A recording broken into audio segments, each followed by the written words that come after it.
आज मैले लसुनको टक्क परेको मसलेदार अचारको रेसिपी लिएर आएको छु। यो चाहिँ जाडो महिनामा भातसँग खानलाई खुब मिठो हुन्छ। मेरो परिवारलाई चाहिँ एकदमै मनपर्छ। पहिले लसुनलाई तोरीको तेलमा एकछिन भुट्ने अनि खोर्सानी राखेर एकछिन भुट्ने। त्यस पछाडि आफूसँग कागती निबुवा जे छ त्यसको रस लिने र यसमा राख्ने। एउटा छान्नेको सहायताले छानेर मैले लिएँ। अनि यो उम्लिन्छ, उम्लेपछि स्वादअनुसारको नुन बेसार पनि राख्छौँ।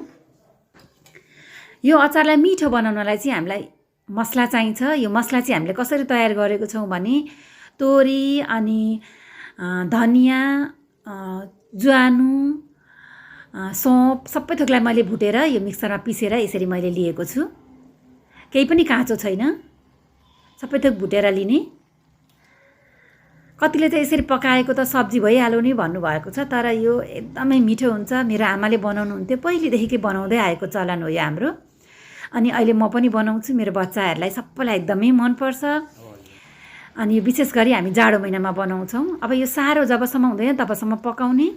यो साह्रो भएपछि यसलाई एउटा भाँडामा राखेर खन्याउने। हेर्नुहोस् त, मेरो अब तयार भयो।